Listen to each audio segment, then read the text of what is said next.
There's a chair full of stuffed animals over here to the side of me. I'm a little worried. I'm a little scared that one of them has an axe, so it could come at me during this review. Oh. Shut up and sit down.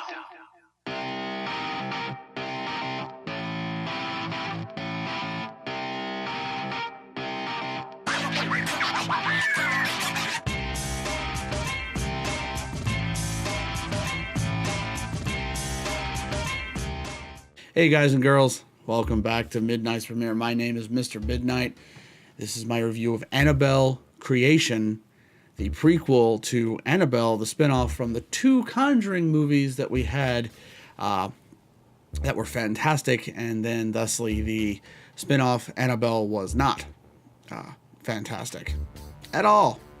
So now I'm going to keep glancing over to the dolls because, you know, this movie was creep factor 100. It was worlds, galaxies, and leaps and bounds better than the original prequel was. Okay, so it's basically the story of how the Annabelle doll came to be. Now, the Annabelle doll itself isn't the thing that's actually possessed. It's a conduit, really, for the mega evil thing that was latched onto it, or that was summoned to it, and that's how it just causes all of its havoc. It bounces from family to family, and as you saw in the Annabelle prequel, if any of you saw it, don't blame me if you didn't.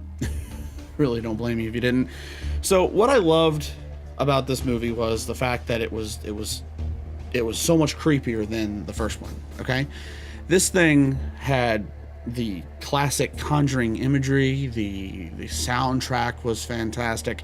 The way that they told the story of how Annabelle came to be. Now, I don't know if this was a factual telling or not. I can't tell you that, because the only real evidence we have of any paranormal activity going on with this doll was when Ed and Lorraine Warren actually came in and did a case about it and found out that it couldn't be debunked. It couldn't be it couldn't be contained, so they locked it up in a case, and you have the beginning of The Conjuring 1. And she was actually in The Conjuring intermittently through the beginning and the end. So it was a lot more creepy. It had a lot more creepy imagery to it. I love that. I love the fact that we got a little bit of a storyline behind the demon that was actually in place in the doll.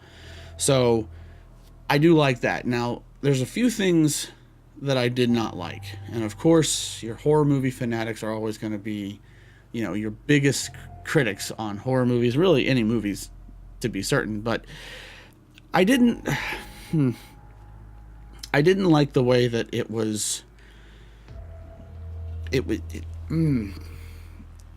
it automatically went after a disabled soul. Okay, now you might think that they're weaker because they're disabled. Wasn't too keen on that, and I don't like the fact that it showed itself a lot. Okay, the actual image of the demon thing showed itself a lot in this movie. There was a lot of movie magic. There was a lot of special effects. I didn't care for that because the Conjuring movies, they relied a lot on practical effect, not magic, movie magic effect. But this one, the ghost thing itself showed itself way too much. Okay, and I didn't appreciate that, really. I mean, when you've got a mystery like that, you're gonna want to know what's going on. You're going to want to know why this is happening and what's doing it, and at the very end, like the last 30 minutes, then you can see the monster. But I mean, it, in my opinion, it showed it a little bit too much. So if there was a rating I had to give this, I'm going to go quarter moon. I was going to go full moon, but the monster and everything, they showed a little too much of it, so I'm going to go quarter moon on this one. As far as experience goes, go. Go see it. It was actually not a bad theater experience. They did shoot in large format, which I don't understand why they did that. But if you want to spend your money for the large format, go ahead, right on, and more power to you there, buddy. But I recommend matinee. I went to a matinee and it was fantastic. Plus, it's a testament to horror movies when they can scare you in the middle of the day. Okay, now I saw this in the middle of the day and I walked out kind of looking over both shoulders when I got in the car. Okay, because I ride with a kind of a quarter-sized Batman. He's in the back seat because I'm an amazing child, apparently. So I was kind of looking backwards at him thinking, you better not kill me on the way home because it's your butt too there, sir. So quarter moon all the way around. As far as experience goes, go see it. Go see it. And yeah, why not own it on Blu-ray before you own the original Annabelle? But really, you got to see Annabelle first because there's a little connection at the very end. There's a little connection to the original prequel, which is no surprise there. So quarter moon all the way around.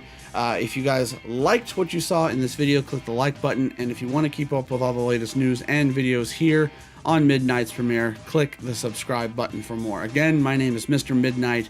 Thank you so much for watching, guys.